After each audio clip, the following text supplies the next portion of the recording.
नमस्कार दोस्तों, मैं विकास सिंह आपका रेडिक्स वेब एजुकेशन पे हार्दिक स्वागत करता हूं। और जैसा कि आपको पता है कि हम लोगों ने एक 5000 क्वांट क्वेश्चंस को सॉल्व करने की सीरीज स्टार्ट की है, जिसमें से हम लोग 20 क्वेश्चंस को सॉल्व कर चुके हैं और कुछ नए लेवल के 10 क्वेश्चन और सॉल्व कर चुके हैं। तो पहले और दूसरे सेट को देखिए और तीसरी सेट में हम लोग अभी डिस्कस करने चल रहे हैं, जिसमें हम लोग डियर मैथ्स के क्वेश्चन को सॉल्व कर रहे हैं, जो कि मेरी ही बुक है। तो चलिए शुरुआत करते हैं इसकी बिना देर किए हुए, क्योंकि आज क्वेश्चन नंबर 21 से लेकर 50 तक के क्वेश्चन को सॉल्व करना है। तो जरूर इन सारी सीरीज को सॉल्व कर लीजिए, क्योंकि ये काफी इंपॉर्टेंट है एग्जाम पॉइंट ऑफ व्यू से भी और आपके बेसिक किसी कंसेप्ट के पॉइंट ऑफ व्यू से भी, क्योंकि यहाँ पे सारी चीजें टॉपिक वाइज दे रखी हैं। तो चलिए शुरुआत करते हैं। आप में से जिनको नहीं आइडिया है वो जान ले कि ये मेरी बुक है डियर मैथ्स, जिसमें नंबर सिस्टम के करीब 150 से अधिक क्वेश्चंस हैं। चलिए बात करते हैं जरा एक यहाँ पे थोड़ी सी इन्फॉर्मेशन की। देखिए, डीआई का, डेटा इंटरप्रिटेशन का, और पजल का, एक IBPS PO clerk, RRB PO clerk, SBI PO clerk और आरबीआई, सेबी और एलआईसी एग्जाम जैसे इन सारे एग्जाम्स के लिए इन बैंक की डीआई और पजल, जो कि सबसे ज्यादा पूछी जाती है एग्जाम्स में, इनकी एक क्लासेस स्टार्ट होने वाली, इनका एक कोर्स स्टार्ट होने वाला है। तो आप में से जो लोग इस कोर्स के इच्छुक हैं वो मुझे 8887922920 ये मेरा व्हाट्सएप नंबर है, इस पर मुझे व्हाट्सएप करके इन्फॉर्म कर सकते हैं कि आप में से कितने लोग इस तरह के कोर्सेज के इच्छुक हैं। दूसरी बात ये, हाँ, ये पेड कोर्स होगा, जिसमें से डीआई कम से कम 500 सेट्स डीआई, यानी आप ये मान के चलो कि अगर एक सेट में करीब 4 से 5 क्वेश्चंस होते हैं, तो करीब 2 से 2500 क्वेश्चंस के आसपास हम लोग डीआई के सॉल्व करने वाले हैं। बस पजल्स की अगर मैं बात करूं तो कम से कम 100 से 150 पजल्स हम लोग सॉल्व करने वाले हैं। तो इतना मेरे ख्याल से आपके एग्जाम पॉइंट ऑफ व्यू से काफी सफिशिएंट होगा। हाँ, लेवल काफी तगड़ा होगा। अगर मैं लेवल्स की बात करूं तो ये मान के चलना कि बेसिक मैं क्लास में जरूर बताऊंगा, लेकिन जो हमारा क्वेश्चंस का लेवल होगा वो टॉप लेवल होगा। अगर मैं 10 में से आउट ऑफ की बात करूं तो ये 9 to 10 जाएगा ऑलवेज, यानी कि हार्ड लेवल के क्वेश्चंस होंगे और उन्हीं पे हम लोग प्रैक्टिस करेंगे और ये समझेंगे कि कैसे क्वेश्चन को जल्दी किया जा सकता है। दूसरी बात, ये जो कोर्स आपका रहेगा, पजल से अगर मैं बात ना करूं तो डीआई की अगर बात करूं तो डीआई जो है वो आपका एसएससी, यूपीएसआई, यूपीट्रिपलएससी, यूपीपी और रेलवे जैसे सभी एग्जाम्स में पूछी जाती है। बट अगर पजल्स की बात करें तो यूपी के जितने भी एग्जाम्स हैं, चाहे वो यूपीएसआई हो गया, चाहे वो आपका यूपीट्रिपलएससी हो गया, जिसमें आप ध्यान रखो कि वीडियो वगैरह के एग्जाम होते हैं, लेखपाल का एग्जाम होता है ना, इन सब में ये पूछी जाती है, बहुत अच्छे से पूछी जाती है। तो इसको कोर्स को कवर करने के बाद आपका ये पूरा का पूरा जो सिनेरियो है ना एग्जाम्स का, वो कंप्लीट हो जाएगा। और बैंक की बात करूं तो ये मान के चलना कि कम से कम प्री में 20 नंबर यहां से और 20 नंबर यहां से, 40 नंबर तो प्री में आपका यहां से कवर हो जाएगा, काफी इंपॉर्टेंट है। और 10 टेस्ट भी इन्वॉल्व होंगे इसमें और उनका पूरा डिस्कशन होगा। ये जो पूरा कोर्स रहेगा आपका वो 499 रुपीज में अवेलेबल हो जाएगा विद इन अ वीक। तो आप में से जो जो इच्छुक हैं मुझे इस नंबर पे व्हाट्सअप कर सकते हैं। चलिए आगे बढ़ते हैं अपने सीरीज के ऊपर। अब क्वेश्चन नंबर 21, तो क्रमागत विषम पूर्णांकों के वर्गों का अंतर निम्नलिखित में से किससे सदैव पूर्णतया विभाजित होगा। अगर मैं 21 नंबर क्वेश्चन की बात करूं तो इंग्लिश में समझ लीजिए, 2 कंसेक्यूटिव ऑड इंटीजर्स हैं जिनके स्क्वायर्स का डिफरेंस आपसे पूछा है हमेशा किससे डिविजिबल होगा।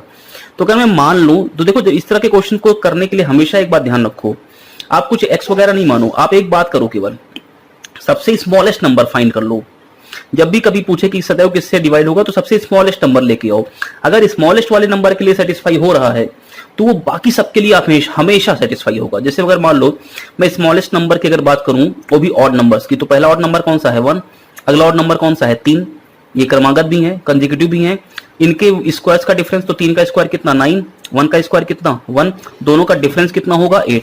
तो जो भी नंबर आएगा ना वो हमेशा किससे डिवाइड होगा 8 से होगा, कंफर्म, आप चेक करके देख लो। अगर मैं मान लो कि चलो मैंने बोला कि 3 मान लो, अगला जो ऑड नंबर है वो कितना है 5 है, स्क्वायर कर लो, 5 का स्क्वायर कितना 25, 3 का स्क्वायर कितना 9, दोनों का डिफरेंस ले लो, कितना आ गया 16, 16 भी 8 से कटता है। तो हमेशा किससे डिवाइड होगा, जब हमेशा डिवाइड होने की बात करें तो सबसे स्मॉलेस्ट नंबर लेकर आओ। स्मॉलेस्ट नंबर पे अगर सेटिस्फाई हो गया तो बाकी सब पे सेटिस्फाई होगा। क्लियर है इतनी बात। चलो अगले क्वेश्चन पे चलते हैं। क्वेश्चन नंबर 22वां एक अच्छा सा क्वेश्चन है। देखिए, अगर मैं 22वें क्वेश्चन की बात करूं तो थोड़ा सा टेढ़ा क्वेश्चन है। दो संख्याओं के क्यूब्स का सम दे रखा है कितना 19656। मैंने मान ली कि जो नंबर हमारी है वो है ए और बी। ऑब्वियसली मैंने एक नंबर ए को बड़ा मान रखा है क्योंकि दो संख्या है, दोनों में से कोई ना कोई तो एक बड़ा होगा ही होगा। इतनी बात समझ में आई। तो चलो पहली बात क्या दे रखा है, क्वेश्चन ने दे रखा है कि उनके जो क्यूब्स हैं उनका सम कितना है 19656 दे रखा है। उनके क्यूब्स का डिफरेंस कितना दे रखा है 7992 दे रखा है। अब देखो इस तरह के क्वेश्चंस को सॉल्व करने के लिए आप एक तरीका अपना सकते हो कि दोनों को डिवाइड कर दो। डिवाइड कर दोगे तो देखो ये रहेगा A cube plus B cube upon A cube minus B cube. लेकिन यहां से आपको जो भी मिलेगा ना वो ए और बी का रेशियो मिलेगा, ए और बी की वैल्यू नहीं मिलेगी। अब ये कितना हो गया 19656 और ये हो जाएगा 7992। पूरा काटो पीटो इसको तो देखो ये हो जाएगा कट के पूरा 91 टाइम्स, ये पूरा कटेगा 37 टाइम्स। अब मेरे पास क्या आ गया, ये आप काट लेना अपने हिसाब से, मैंने थोड़ा जल्दी कर दिया है। A cube plus B cube upon A cube minus B cube, ये कितना हो जाएगा 91 अपॉन 37। आप में से अगर किसी को कॉम्पोनेंडो डिविडेंडो, जिसको हम लोग योगांतरानुपात बोलते हैं, अगर इसका आइडिया है तो मैं बता देता हूं ये है क्या। देखो अगर ऊपर x प्लस वाई और नीचे x माइनस वाई ऐसा कुछ है और ये किसके बराबर है a अपॉन बी के, इस बात का जरा ध्यान रखना। जो ऊपर जोड़ रहा है वही नीचे घट रहा है और ये किसी अनुपात a और b के अनुपात के बराबर है। तो मैं क्या बोलूंगा ये कितना हो जाएगा,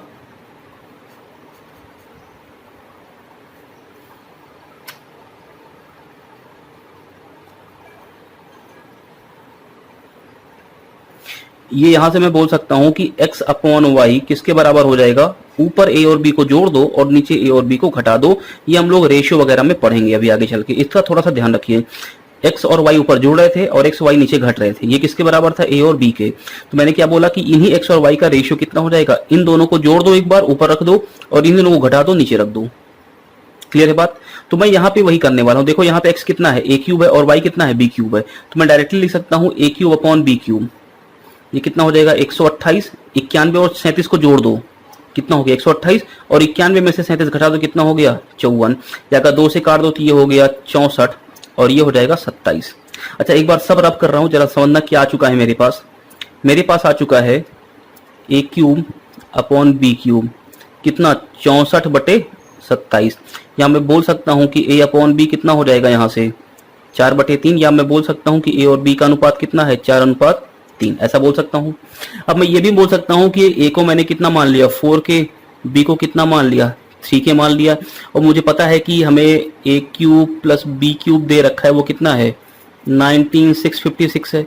a को मैं रखूंगा 4 के, तो 4 चौका 16 चौका 64 के क्यूब प्लस ये हो जाएगा 3 3 होती है 27 के क्यूब, इसकी वैल्यू कितनी 19656। देख लो कितना लेंदी जा रहा है क्वेश्चन, 7 4 11 6 2 8 और 1 9 के क्यूब इज इक्वल टू 19656। अब यहां से पहले आप के की वैल्यू निकालेंगे तो देखो 19656 डिवाइड बाई 91 के क्यूब की अगर मैं बात करूं तो के क्यूब मेरा आ जाएगा यहां से सॉल्व करने पे 216। या अगर मैं के की बात करूं तो के कितना रहेगा 6। अगर के 6 आ गया तो देखो ए कितना हो जाएगा 24 और बी कितना हो जाएगा 18, दोनों का डिफरेंस कितना हो जाएगा 6। तो इतना लेंदी क्वेश्चन करने की जरूरत नहीं है, मैं आपको शॉर्टकट समझाता हूं क्या है इसका शॉर्टकट। देखो क्वेश्चन नंबर 22वां मुझसे क्या बोला है कि a cube plus B cube कितना है 19656 और a cube minus B cube कितना है 7992। देखो ये दे रखा है। क्वेश्चन ने आपसे क्या पूछा है, दोनों का डिफरेंस पूछा है, यानी कि a माइनस बी पूछा है, क्या होगा। आप मुझे ये बताओ, अगर मैं ये क्यूब्स के सम है ना, मैं इस नंबर की बात कर रहा हूं, बताओ 20 का क्यूब कितना होगा, 2 का क्यूब 8, तो 20 का क्यूब कितना हो जाएगा 8000। अच्छा 30 का क्यूब कितना होगा, बोलोगे 27000। अब मुझे ये बताओ, ये जो दोनों के क्यूब्स का सम है क्या वो 8000 और 27000 के बीच में है? भाई 19656 इनके बीच में है कि नहीं है?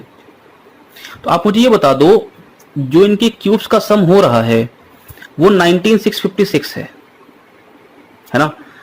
तो दो संख्याओं के क्यूब्स का सम कितना है 19656। अब जरा समझना, a cube minus B cube कितना है 7992। तो ये किनके किनके क्यूब्स के बीच में बताओ, 20 का क्यूब कितना होता है 8000 और 20 के क्यूब से थोड़ा छोटा है 8000 से थोड़ा ही तो छोटा है, इसका मतलब 20 के क्यूब से छोटा होगा ये। अब जरा समझो मैं ये क्या बता रहा हूं आपको। मेरे पास दे रखा है a cube plus b cube 19656 और a cube minus b cube 7992। एक काम करो, दोनों को जोड़ दो। कितना रहेगा 2a क्यूब, ये कितना रहेगा 6 2 8, 9 5 14, 9 6 15 और 1 16, 9 7 16 और 1 17 और 1 और 1 2। तो बताओ a क्यूब कितना हो जाएगा 13, 8 और 24। ये होगा कि नहीं होगा? यानी a क्यूब कितना हो गया 13824। बोलो इतनी बात समझ में आई? अगर a क्यूब 13824 है तो आपको अगर क्यूब पता है मेरे भाई 30 तक, तो आप डायरेक्टली बोल सकते हो a कितना होगा 24 होगा, क्योंकि ये 24 का क्यूब होता है। बोलो बात समझ में आई? अगर ये 24 होगा तो यहां पे मैं 24 की वैल्यू रख दूं उठा के, यानी मैं a क्यूब की वैल्यू कितनी है 13824 है। तो अगर मैं 13824 प्लस b क्यूब पहले वाले में रख रहा हूं इज इक्वल टू 19656, तो बताओ b क्यूब कितना हो जाएगा 19656 और माइनस 13824 घटा दो, ये गया 2 और ये हो जाएगा 3, इधर आ जाएगा 8 फिर 5। b क्यूब की वैल्यू कितनी है 5 8 3 2। तो अगर b क्यूब की वैल्यू इतनी है तो b कितना हो जाएगा 18, आपको अगर b क्यूब का पता है तो a और b की वैल्यू आ गई हमारे पास 24 और 18, दोनों का डिफरेंस कितना हो जाएगा 6। ये वाला क्वेश्चन। बोलो बात समझ में आई? अब आप बोलो कि इतने बड़े क्यूब्स अगर ना याद हो तो क्या करें, तो भी उसका एक तरीका है। आप मुझे इतना बताओ, केवल यहां तक तो कर लोगे ना, इतना तो जोड़ने घटाने में कोई दिक्कत नहीं है। अब मुझे खाली इतना बताओ, ये जो 13824 है और ये b की वैल्यू 5832, ये दोनों वैल्यू तो आप निकाल ही सकते हो ना, इसमें तो केवल जोड़ घटाव करना है और तो कुछ नहीं है। तो आप बताओ एक सीधी सी बात, यहां पे a क्यूब की वैल्यू कितनी है 13824। अब 4 जो है किस संख्या की क्यूब में लास्ट में आता है? अच्छा ये बताओ पहले किसके किसके बीच में है? 20 का क्यूब होता है 8000 और 30 का क्यूब होता है 27000, यानी ये 27000 और 8000 के बीच में और 8000 के पास में है। इसका मतलब ये 20 के क्यूब के पास की कोई वैल्यू है और 20 के क्यूब से बड़ी है। बताओ 20 का क्यूब और 30 का क्यूब, इन दोनों के क्यूब्स के बीच में ऐसी कौन सी संख्या है जो क्यूब करने पे इकाई के अंक पे 4 दे दे? तो देखो 4 का जो क्यूब होता है ना वो कितना होता है 64, यानी लास्ट में कितना आता है 4 आता है। बात समझ में आ रही है? तो इसका सीधा सा मतलब है कि ये संख्या क्या हो सकती है 20 से बड़ी और 30 से छोटी और इकाई का स्थान पे 4, इसका मतलब ये संख्या हो सकती है 24। 20 से बड़ी और 30 से छोटी और इकाई का स्थान पे 4 तो 24 ही हो सकती है। अब यहां पे देखो b क्यूब कितना आ गया था 5832, ऐसी कौन सी संख्या है जिसमें इकाई के स्थान पे 2 आ जाए?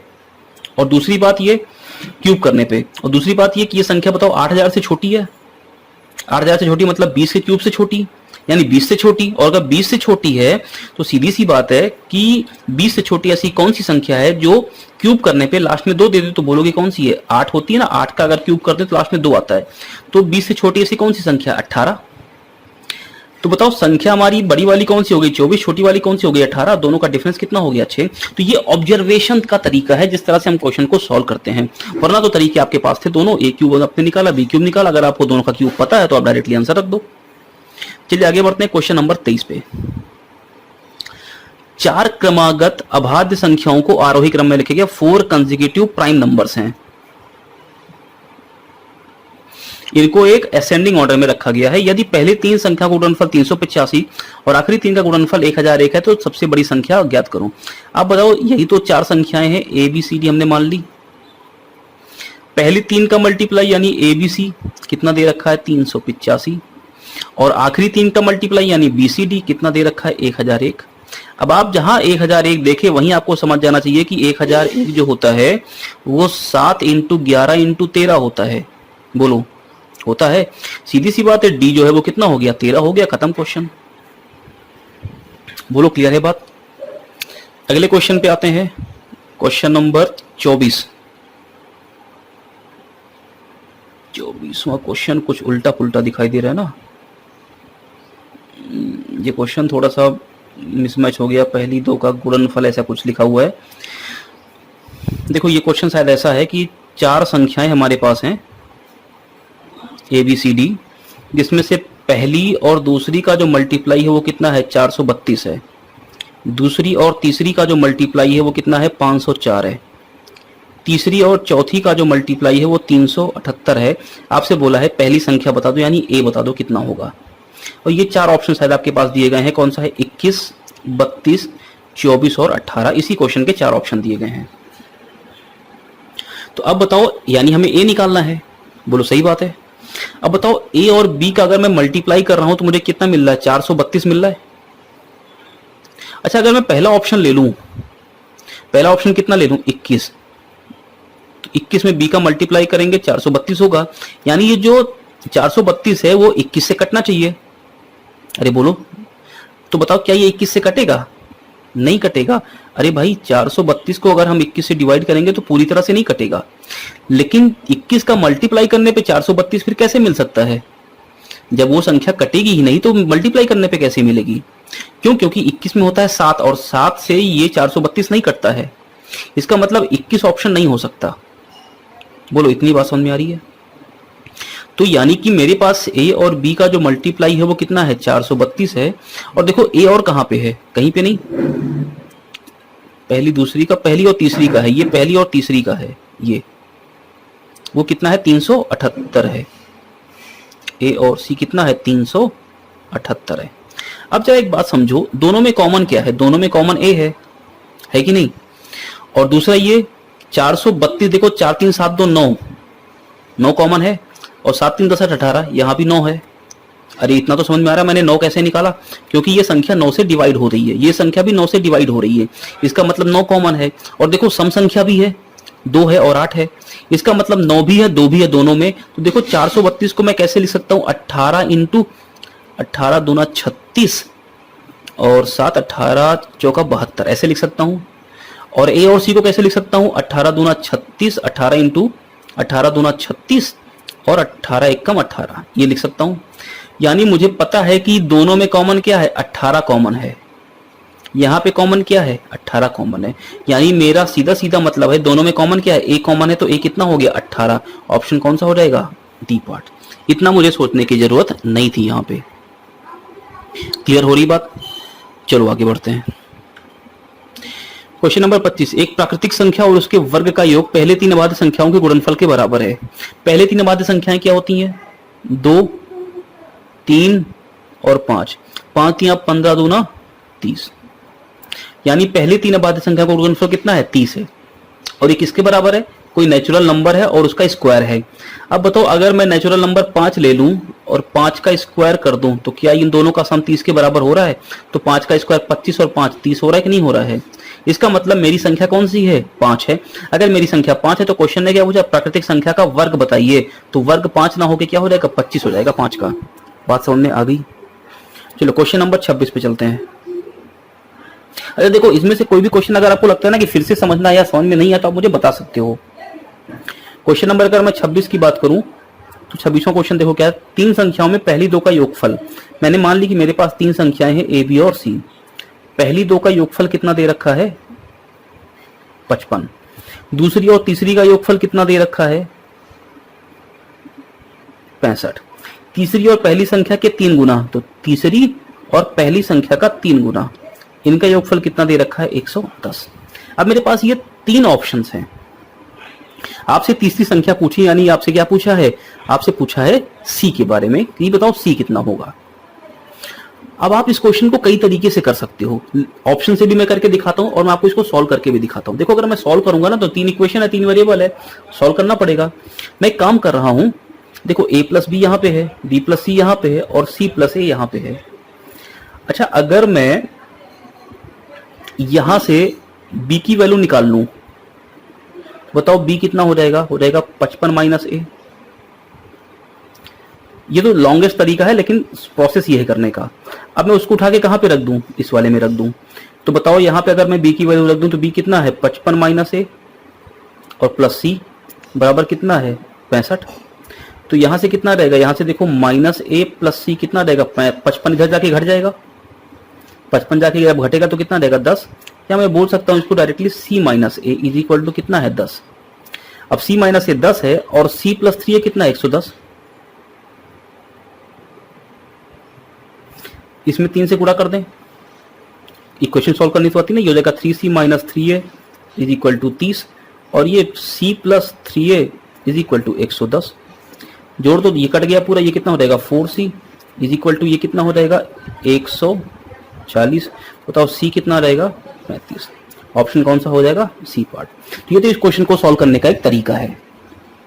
मैंने पहले b एलिमिनेट किया और उसकी वैल्यू उठा के कहां पे रख दी दूसरे में, और वहां से a और c में दूसरी इक्वेशन बन गई। पहली इक्वेशन एक मेरे पास ये थी, दूसरी यहां से मैंने बना दी ये वाली इक्वेशन और दोनों को सॉल्व कर लिया। अब देखो क्वेश्चन को अगर सॉल्व ऑप्शन से करना चाहते हो तो कैसे करोगे। देखो पहली दो a और b का योगफल कितना है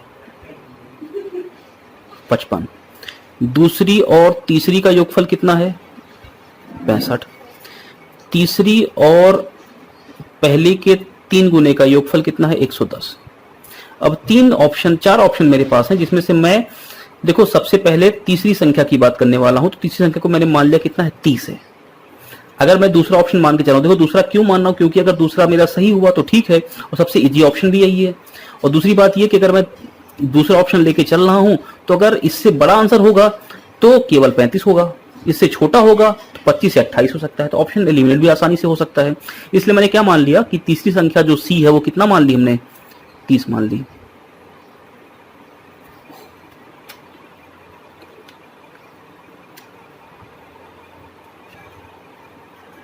बोलो बात समझ में आ गई। तीसरी संख्या को हमने कितना मान लिया 30। आओ अगर मैं 30 को यहां पे रख दूं तो बताओ b प्लस 30 कितना हो जाएगा 65, तो b कितना हो जाएगा 35। बोलो बात समझ में आई। और b अगर 35 तो b को यहां पे रख दो, a कितना हो जाएगा a प्लस 35 बराबर कितना 55, तो बताओ a कितना हो जाएगा 20। अब देखो a 20 आ गया और c 30 है, इसको उठा के यहां रखो, क्या देखो सेटिस्फाई कर रहा है। तो देखो a 20 है तो 20 कितना हो गया 60 और c कितना है 30 और 30 प्लस 60 कितना आ रहा है 90। इसका मतलब मेरा ये जो ऑप्शन है ना ये छोटा आ रहा है, इससे बड़ा आंसर होना चाहिए। और अगर इससे बड़ा होगा तो 30 से बड़ा एक ही ऑप्शन है, कौन सा सी पार्ट। आप चाहो तो चेक कर लो। कैसे चेक करोगे आप, a प्लस बी कितना है 55, b प्लस सी कितना है 65 और c प्लस 3a कितना है 110। मैंने c को कितना मान लिया 35। हालांकि आपको अब चेक करने की जरूरत नहीं, आपका आंसर आ चुका है। c को अगर मैंने 35 मान लिया तो आप बताओ यहां से b कितना हो जाएगा 30।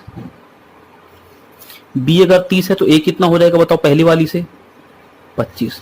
तो 25 दिया 75 और ये है 35, 35 और 75 कितना हो गया 110। सेटिस्फाई कर रहा है, इसका मतलब आंसर कौन सा होगा सी पार्ट होगा। तो ऑप्शन एलिमिनेशन से डायरेक्ट चेक कर सकते हो, आपको क्वेश्चन को सॉल्व करने की जरूरत नहीं पड़ेगी। क्वेश्चन नंबर 27 देखो, 5 क्रमागत पूर्णांकों का योग दे रखा है। अब देखो या तो इस क्वेश्चन को आप ऐसे मानो कि संख्या मेरी x है, उसके बाद देखो x प्लस क्रमागत पूर्णांक है तो x प्लस 1 मान लिया, x प्लस 2 मान लिया, x माइनस 1 मान लिया, x माइनस 2 मान लिया। क्रमागत है कि नहीं है, इनका आपको क्या दिख रहा है योगफल दे रखा है। तो बताओ योगफल अगर करेंगे तो ये -3 और ये -3 कट जाएगा, कितना देगा 5x। 5x की वैल्यू कितनी है s है, बताओ x कितना आ जाएगा s/5। बोलो आ गया। आपसे पूछा सबसे बड़ी संख्या x प्लस 2 है तो s/5 प्लस 2 x की वैल्यू रख दी मैंने, 5 दूना 10 हो जाएगा s प्लस 10/5। s प्लस 10/5 आपका ये क्या हो गया आंसर हो गया। बोलो बात समझ में आई। अच्छा क्रमागत संख्याएं थी तो आप डायरेक्टली बोल सकते थे, चलो इस चीज को मैं आगे कभी बताऊंगा जब कभी हम लोग पढ़ेंगे औसत वगैरह, तो वहां पे इस चीज को मतलब वो भी करेंगे, क्या करेंगे सॉल्व भी करेंगे। कैसे देखो आपको पता है ना कि औसत क्या होता है, सबसे मध्य की संख्या होती है जब क्रमागत संख्याएं होती हैं। तो औसत कितना हो जाएगा s हो जाएगा और s ही क्या होगा x, यानी सबसे बीच की संख्या x। सबसे बीच की संख्या अगर x है तो आगे की दो संख्याएं कितनी होंगी फिर, तो सबसे बीच की संख्या अगर x है तो x कितना हो जाएगा s, तो पूरा योगफल था और बाई 5 कर देंगे तो ये कितना हो जाएगा औसत, यानी s/5 क्या है सबसे बीच की संख्या यानी x है। दो संख्याएं आगे जाना है, दो जोड़ दो, ये मेरा क्या हो गया आंसर। सॉल्व कर लो ऑप्शन डी पार्ट। तो डायरेक्टली भी इस क्वेश्चन को सॉल्व कर सकते थे। क्वेश्चन नंबर 28, 5 अंकी संख्या जिसमें से पहले 4 अंकों का योगफल इकाई के अंक को छोड़कर सभी 5 अंकों के योगफल के बराबर है। आप सीधी सी एक बार बताओ, मेरे पास 5 अंक हैं, तो ये वाला अंक तो इकाई का हो गया। बोल रहा है कि ये जो 4 अंक हैं ए बी सी डी, वो 5वें अंक, देखो क्या बोल रहा है, पहले 4 अंकों का जो योगफल है वो किसके बराबर है, सभी 5 के योगफल के बराबर है। तो अगर लॉजिकली इस बात को समझने की कोशिश करो तो ये पूरा पार्ट तो कट गया ना, ई कितना हो गया 0। या अगर आप नहीं सॉल्व करना चाहते, लॉजिकली बात करना चाहते तो बताओ पहले 4 का जो योगफल है वो सभी 5 के योगफल के बराबर है। इसका मतलब इसको रखने ना रखने से योगफल में कोई फर्क तो पड़ नहीं रहा। इसका मतलब ये कितना होगा 0, यानी जो भी संख्या होगी उसके लास्ट में क्या होगा 0 होगा। अगर लास्ट में 0 है तो बताओ ये संख्या 2 से कटेगी क्योंकि सम है, ये संख्या 5 से कटेगी क्योंकि लास्ट में अगर 0 है तो 5 से कटता है, और 10 से कटेगी, यानी इन तीनों से कटेगी ये संख्या। तो 10 से भी कटेगी, 2 से भी कटेगी, 5 से भी कटेगी, किससे नहीं कटेगी, 6 से। खत्म क्वेश्चन। क्वेश्चन नंबर 29, 2 अंकी संख्या अपने अंकों के योग का 3 गुना है। यदि संख्या में 45 जोड़ दें तो अंक पलट जाते हैं, और आपसे पूछ रहा है संख्या के अंकों का योगफल कितना होगा। आप मान लो कोई भी 2 अंकी संख्या है तो xy मान ली, ये कितना हो जाएगा 10x + y। दूसरा आपसे क्या कह रहा है, अंकों के योग का 3 गुना है, तो ये तो संख्या है हमारी, अंकों का योगफल कितना हो जाएगा, तो अंक है x और y, तो अंकों का योगफल कितना हो जाएगा x + y। बोल रहा है कि संख्या जो है अपने अंकों के योगफल का 3 गुना है, यानी संख्या 10x + y ये 3 गुना है किसका, अंकों के योगफल x + y का। तो अगर ये 3 गुना थी तो बताओ इसमें 3 के गुणा करने दोनों बराबर हो जाएगा कि नहीं हो जाएगा। भाई ये चीज जो है वो 3 गुना है, तो दूसरी वाली चीज में 3 से गुणा कर दिया। जैसे मान लो 30 और 10 को अगर बराबर करना है, 30 क्या है 3 गुना है, तो 10 में 3 से गुणा करने दोनों बराबर हो जाएगा ना, वही किया हमने यहाँ पे। चलो सॉल्व करते हैं जरा इस चीज को। अब बताओ ये कितना है 10x + y, इसको सॉल्व करने लिए कितना हो जाएगा 3x + 3y। x को इधर लेके आओ तो हो जाएगा 7x, y को इस तरफ लेके आओ कितना हो जाएगा 2y, यानी x/y कितना हो जाएगा 2/7। यानी कि मैं बोल सकता हूं कि संख्या जो है वो कैसी है, वो 2 और 7 के रेशियो में है। बोला अगर इसमें 45 जोड़ दें तो अगर मान लो संख्या मेरी 2 और 7 के रेशियो में, तो इसका योगफल कितना होगा, पहले तो 7 2 9, 9 के रेशियो में, तो डायरेक्टली 9 के रेशियो में कटने वाली संख्या केवल 9 ही है।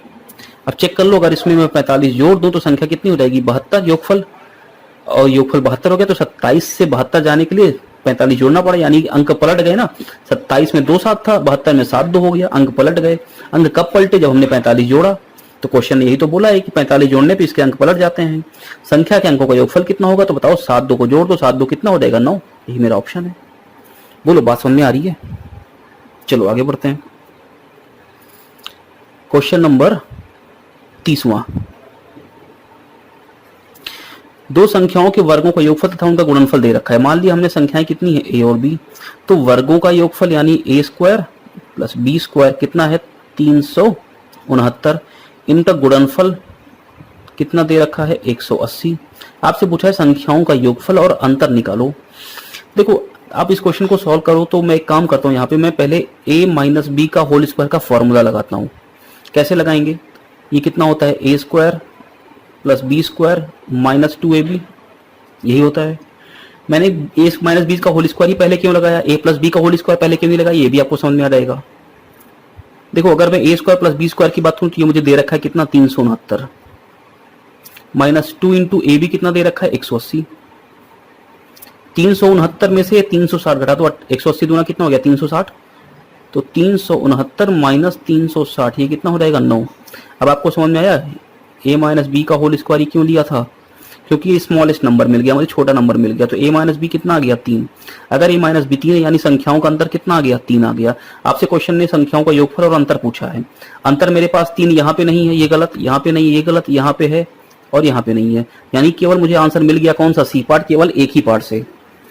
अब अगर इस क्वेश्चन को मैं आगे भी सोल्व करना चाहूं तो मैं बोल सकता हूं कि चलो मैं a + b का होल स्क्वायर लगा के a + b निकाल लेता हूं।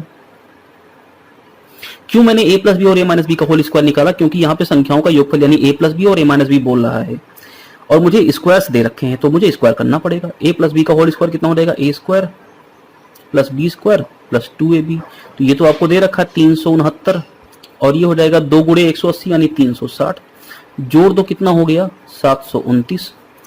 तो a प्लस बी का अगर होल स्क्वायर 729 है तो बताओ a प्लस बी कितना हो जाएगा 27। और शायद 729 किसका स्क्वायर ये आपको याद ना हो, इसलिए मैंने a माइनस बी पे जाने की बात करी। क्लियर है इतनी बात? चलो आगे बढ़ते हैं क्वेश्चन नंबर 31वें पे।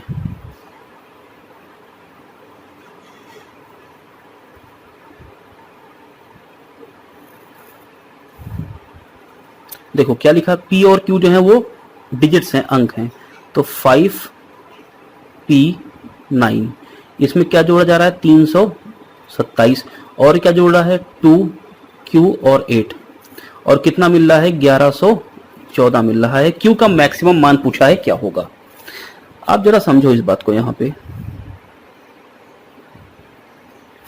देखो 9 7 और 8, 9 7 16 और 8 24, 24 में 4 लिख दिया गया, कैरी कितना आ गया 2। अब जरा एक बात समझो, इसको बाद में जोड़ते हैं, ये जो बीच वाला पार्ट है इसको बाद में जोड़ते हैं, पहले इसको जोड़ो। 5 3 और 2, 5 3 8 2 10, 10 लिखना चाहिए था लेकिन कितना लिखा है 11 लिखा है। इसका मतलब इस बीच वाले पार्ट से एक कैरी जनरेट हो रहा होगा। इतनी बात समझ रहे हो? वही कैरी आके यहाँ पे जुड़ गया तभी तो 11 बन गया। क्या आप इतनी बात समझ पा रहे हैं? यहां पे मैंने जोड़ा कितना आ गया 9 7 16 और 8, 24 का 4 लिख दिया, कैरी आ गया 2। 2p 2q इनको जोड़ते तो कुछ आता और वो यहाँ पे 1 लिखा हुआ है। लेकिन आप देखो 5 3 8 2 10 और 1 11 लिखा हुआ है। 10 लिखना चाहिए था लेकिन 11 लिखा, इसका मतलब एक कैरी के रूप में आया होगा कहां से, बीच से। इसका मतलब मैं बोल सकता हूं कि बीच की चीज को अगर लिखूं तो ये 2 कैरी हो गया और आगे कितना है p है, फिर 2 है और फिर q है और ये किसके बराबर होगा, ये बराबर होगा मेरा 10 के बराबर। सही 11 लिखा है ना, यहाँ पे 1 लिखा है और एक कैरी हो गया तो कितना हो गया 11 के बराबर। तभी तो एक कैरी यहां से उठ के यहां पे चला गया। अब बताओ p प्लस क्यू कितना आ जाएगा यहां से 11 माइनस 4 यानी कि 7।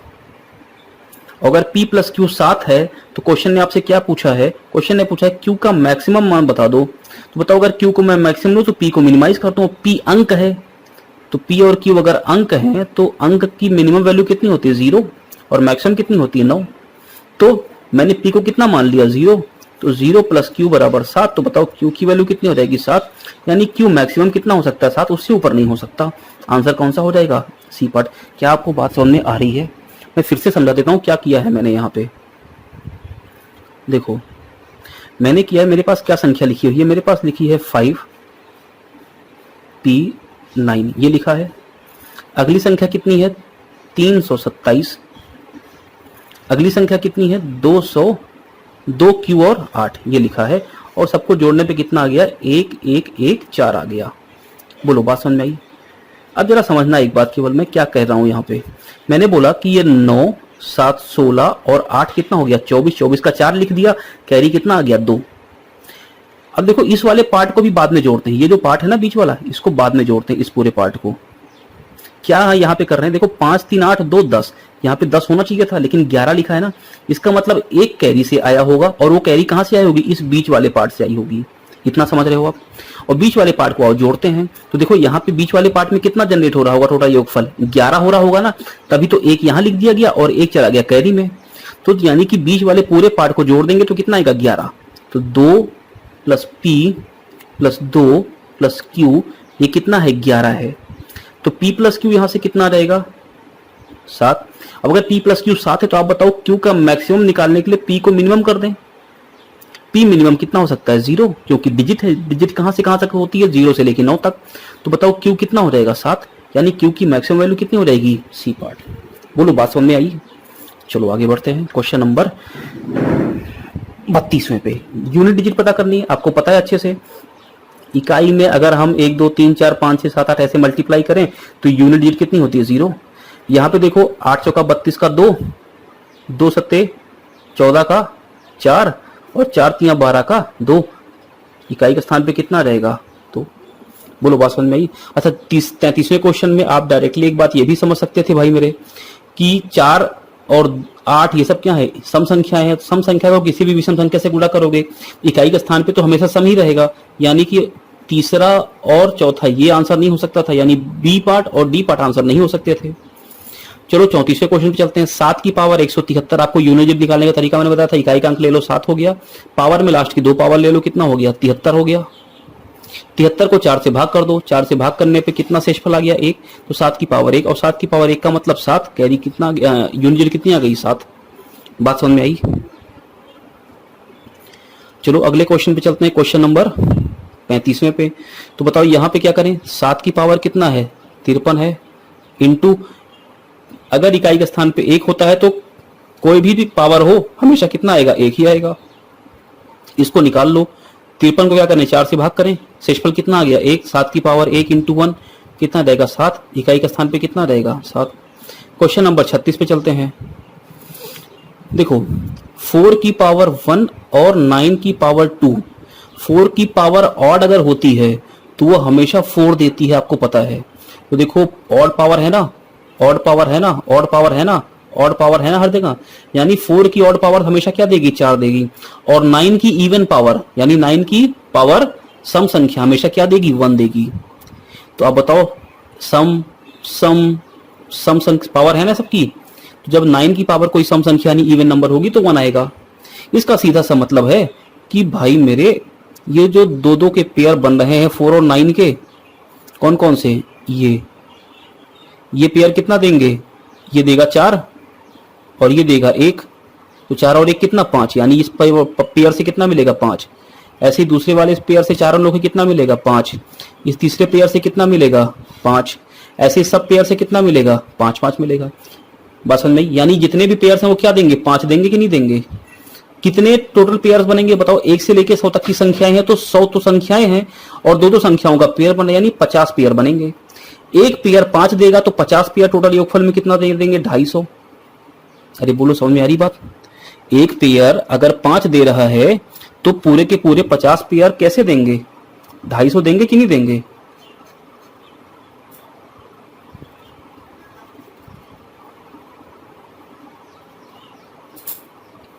आप चाहो तो 5 को 250 बार जोड़ दो ऐसे करके, या फिर आप बोलो 5 को 50 से गुणा कर दो, सॉरी 5 को 50 बार जोड़ दो, या फिर आप बोलो 5 को 50 से गुणा कर दो, कितना आएगा 250 आएगा। 250 का मतलब इकाई के स्थान पे कितना होगा 0। आंसर कौन सा हो जाएगा ए पार्ट। बोलो बात समझ में आई। 5 को 50 बार जोड़ो या 5 को 50 से गुणा कर दो, बात तो सेम ही होगी ना। इसका मतलब इकाई के स्थान पे कितना आएगा 0 आएगा, क्योंकि 5 गुणे 50 कितना होता है 250, 250 में इकाई का स्थान कितना हो जाएगा 0 का। क्वेश्चन नंबर 37 देखो, यूनिट डिजिट पे 1 है, कुछ करने की जरूरत नहीं, इकाई के स्थान पे हमेशा कितना होगा 1 होगा। चलो आगे बढ़ते हैं। क्वेश्चन नंबर 37 फिर से देखो, इकाई के स्थान पे कितना है, यहाँ पे 1 है, ऑप्शन में कुछ करने की जरूरत नहीं है 1 ही होगा। इकाई के स्थान पे 6 है तो कितना होगा 6 ही होगा। इकाई के स्थान पे 5 है तो कितना होगा 5 ही होगा। आपको पता है अगर इकाई के स्थान पे 0 हो, 1 हो, 5 हो, 6 हो और पावर में कुछ भी हो, हमसे कोई फर्क नहीं पड़ता, इकाई के स्थान पे हमेशा यही आएंगे ना। 0 है तो 0 आएगा, 1 है तो 1 आएगा, 5 है तो 5, 6 है तो 6।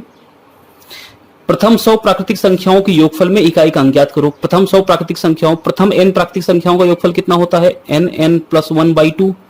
100 की बात कर रहा है तो 100 इंटू 100 प्लस 1 यानी 101/2। ये कट गया कितनी बार 50 बार, 50 इंटू 101 कितना हो जाएगा 50 50। अरे बोलो 50 50 होगा ना, और 50 50 में इकाई का अंक कितना है 0, खत्म। क्वेश्चन नंबर 41, प्रथम 1001 पूर्ण संख्याओं में कि योगफल में इकाई का अंक ज्ञात करो। ये 2017-18 सीजीएल मेंस का क्वेश्चन है। प्रथम 1001 पूर्ण संख्याएं, पूर्ण संख्याएं की शुरुआत कहां से होती है 0 से, तो 0 1 2 3 ऐसे कहां तक जाएगा 1001 संख्याएं बोल रहा है तो 1000 तक जाएगा, क्योंकि 1000 संख्याएं ये हो गई पूरी और एक संख्या ये हो गई, और 0 को जोड़ने ना जोड़ने पे कोई फर्क पड़ता तो है नहीं। इसका मतलब वास्तव में क्या पूछ रहा है 1 2 3 4 से लेकर कहां तक 1000 तक की संख्याओं के योगफल में इकाई का अंक। तो डायरेक्टली कर सकते हो n प्लस 1 यानी 1001 और बटे 2, 2 से काट दो कितनी बार चला गया 500। अब बताओ 500 गुणे 1000, एक गुणा करने की जरूरत थोड़ी ना है, इकाई का स्थान पे कितना है 0 है, 0 को किसी में गुणा करोगे कितना आएगा 0 आएगा। बोलो बात समझ में आ गई। क्वेश्चन नंबर 42 की बात करते हैं। चलो क्वेश्चन नंबर 42 की बात करें तो पहले थोड़ा सा हटा दो इसको फिर बात करते हैं। देखो 7 की पावर 71 इकाई का अंक कितना होगा यहाँ पे, तो इसको क्या करें पावर को 4 से भाग कर दें, शेषफल कितना आ गया 3। 7 की पावर 3 का मतलब कितना हो गया, इकाई के स्थान पे 3 आएगा भाई। 7 की पावर 3 का मतलब 7 का 3 बार मल्टीप्लाई, 7 7 49, 9 7 कितना हो गया 63 का 3। 6 की पावर कुछ भी हो, इकाई के स्थान पे कितना आएगा 6 ही आएगा। अब देखो यहाँ पे 6 है और यहाँ पे कितना आ गया 3, तो 6 3 18। चलो निकाल लेते हैं पहले। आओ 6 की पावर 63 में इकाई के स्थान पे कितना आएगा 6 आएगा। 3 की पावर 65 की बात करें तो बताओ 65 को 4 से भाग कर दें, शेषफल कितना आ गया 1। 3 की पावर 1 का मतलब 3, यानी वास्तव में कितना आ गया 3 गुणे 6 गुणे 3, तो 6 3 18 3 54, 54 का इकाई के स्थान पे कितना रहेगा 4। ऑप्शन डी पार्ट है। फैक्टोरियल 29 में आपको अच्छे से पता है कि अगर मैं फैक्टोरियल n लिखूं और n 5 या 5 से बड़ा हो तो इकाई का स्थान पे हमेशा कितना होता है 0। क्यों? क्योंकि फैक्टोरियल 29 का मतलब कितना है 1 2 3 4 5 ऐसे कहां तक 29 तक का मल्टीप्लाई। बोलो बात समझ में आ रही है? और जहां 5 और 2 का मल्टीप्लाई हुआ वहां पे इकाई के स्थान पे कितना आया 0 आया। चलो आगे बढ़ते हैं। क्वेश्चन नंबर 44 पे, कौन सी संख्या प्राकृतिक संख्या का वर्ग नहीं हो सकती? आपको पता है अच्छे से कि अगर संख्याओं में इकाई के स्थान पे 2 हो 3 हो 7 हो या 8 हो, अगर ये 4 संख्याएं इकाई के स्थान पर हैं तो वो संख्या कभी भी किसी प्राकृतिक संख्या का वर्ग नहीं हो सकती। तो बताओ इस वाली संख्या में लास्ट में कितना है 2 है, तो ये संख्या किसी भी प्राकृतिक संख्या का वर्ग नहीं हो सकती। ऐसे देखो 45वें क्वेश्चन में इकाई के स्थान पे कितना है 7 है, ये संख्या कभी भी किसी प्राकृतिक संख्या का वर्ग नहीं हो सकती। बात समझ में आई? क्वेश्चन नंबर 46, किस संख्या से विभाज्य है क्या 4 की पावर 61 प्लस 4 की पावर 62 प्लस 4 की पावर 63 और प्लस 4 की पावर 64। तो बताओ अगर 4 की पावर 61 कॉमन ले लें तो यहाँ कितना बचेगा, यहाँ बचेगा 4 की पावर 0, सारा का सारा बाहर ले लिया, यहाँ पे 4 की पावर 1, यहाँ पे 4 की पावर 2 और यहाँ पे 4 की पावर 3। 4 की पावर 3 होता है 64, 4 की पावर 2 होता है 16, 4 की पावर 1 होता है 4 और 4 की पावर 0 होता है 1 और बाहर कितना है 4 की पावर 61। तो 4 की पावर 61 इंटू 16 64 कितना हो गया 80, 4 84 और 1 85। बताओ इकाई के स्थान पे कितना है 5 है और ये कोई सम संख्या है। अगर इकाई के स्थान पे 5 है और कोई सम संख्या को मल्टीप्लाई कर देंगे तो इसका मतलब इकाई का स्थान पे क्या बनेगा 0 बनेगा। कोई भी संख्या बड़ी सी होगी लेकिन इकाई के स्थान पे क्या बनेगा 0 बनेगा, और इकाई के स्थान पे 0 बनेगा तो संख्या हमेशा किससे कटती है 10 से कटती है। 10 की पावर n माइनस 1 की पावर n 11 से कट रहा है, तो आपको पता है कि a की पावर n माइनस b की पावर n अगर a प्लस b से कट रहा है तो n क्या होगा n सम संख्या होती है। अरे पता है कि नहीं, a square minus B square का फॉर्मूला याद है कि नहीं याद है, a प्लस बी और a minus B, a minus B, a plus B कब आता है जब a square minus B square होता है। इसका मतलब कि 10 प्लस 1 ही तो 11 बनेगा, और 11 कब बनेगा जब n कोई सम संख्या होगी तभी तो बनेगा। बात समझ में आई? तो n क्या होनी चाहिए एक सम संख्या। 3 की पावर 4n माइनस 4 की पावर 3n किससे कटेगा। आओ जरा इस क्वेश्चन को सॉल्व करते हैं। क्वेश्चन नंबर 48, 3 की पावर 4n माइनस 4 की पावर 3n। तो एक काम करो 3 की पावर 4 ऐसे लिख लो, n ऐसे कर दो, लिख सकते हैं, और 4 की पावर 3 ऐसे लिख लो, n ऐसे कर दो। 3 की पावर 4 कितना हो गया 81 की पावर n और 4 की पावर 3 कितना हो गया 64 की पावर n। तो बताओ ये किससे विभाजित होगा, तो ये 81 माइनस 64 से तो कटेगा ही कटेगा। 81 माइनस 64 कितना हो गया 17। अब n चाहे सम हो चाहे विषम हो a माइनस बी से तो आएगा ये भाई। अगर आप एक बार बताओ a की पावर n माइनस बी की पावर n सम है तब भी a माइनस बी आएगा और n विषम है तब भी a माइनस बी आएगा। a माइनस बी तो दोनों में ही आएगा। इसका मतलब 81 माइनस 64 यानी 17 से तो कटेगा ही कटेगा। ऑप्शन कौन सा हो जाएगा ए पार्ट। क्वेश्चन नंबर 49वां, 2 की पावर 16 माइनस 1 ये किससे डिवाइड होगा। इससे पहले आओ क्वेश्चन नंबर 50वां कर देते हैं फटाफट। n के किस मान के लिए a की पावर n प्लस b की power n a plus b से कटेगा। तो भाई n के किस मान के लिए, n की मान अगर हम सम लेते हैं ना तो कोई फैक्टर ही नहीं बनता, a square plus b square का कोई फैक्टर नहीं बनता है, लेकिन a cube plus b cube का फैक्टर बनता है क्या a प्लस बी ब्रैकेट में a square minus ab plus b square. तो यानी n क्या होगा n विषम होगा, और विषम संख्या केवल एक है, कौन सी c पार्ट। अब क्वेश्चन नंबर 49वां देख लो, 2 की पावर 16, देखो 2 की पावर 16 माइनस 1 किससे विभाजित होगा। तो आप बोल सकते हो कि भाई 1 की पावर 16 ले लें तो ये 2 माइनस 1 और 2 प्लस 1 दोनों से कटेगा। 2 प्लस 1 कितना है 3, 2 माइनस 1 कितना है 1, यानी 3 से कटेगा। 3 तो ऑप्शन में है नहीं, तो मतलब मुझे बनाना पड़ेगा। तो मैंने क्या कर लिया 2 की पावर 4 की पावर 4 ले लिया माइनस 1 की पावर 4 ले लिया। 2 की पावर 4 कितना होता है 16 की पावर 4 माइनस 1 की पावर 4। अब बताओ ये किससे किससे कटेगा 16 प्लस 1 यानी 17 से कटेगा, और 16 माइनस 1 यानी 15 से भी कटेगा। तो बताओ 17 मुझे ऑप्शन में दिख रहा है कि नहीं दिख रहा है सी पार्ट। तो मेरा ये आंसर हो गया। तो जब नहीं बनेगा तो मुझे किसी और फैक्टर में बनाना पड़ेगा इसे। तो ये थे आपके क्वेश्चन 50 तक। तो चलिए, अगर आपको सीरीज अच्छी लगी हो तो कृपया शेयर करें। और दूसरी बात यह कि अगर आपको कोई सुझाव वगैरह देना है, धीरे चलूं, तेज चलूं, कैसा चलना है, और कायदे से समझाऊं और धीरे धीरे समझाऊं, क्योंकि मुझे लगता है ना कि ये सारे क्वेश्चन तो हम लोगों ने पहले ही ड्यूरिंग जब हम लोग पढ़ रहे थे तो उसमें हम लोग काफी कुछ कर चुके हैं। तो इसलिए मैं थोड़ा सा तेज चलने की कोशिश कर रहा हूं, क्योंकि अभी हमें बहुत सारे क्वेश्चंस और करने हैं। तो अगर आपको कोई भी सजेशन देना है, कोई भी कमेंट करके बताना है मुझे, तो आप बता सकते हैं एकदम फ्री होकर, लेकिन आपको समझ में आनी चाहिए चीजें, बस इतना मेरा एक लक्ष्य है। तो चलिए, आज के लिए इतना रखते हैं। बहुत बहुत धन्यवाद।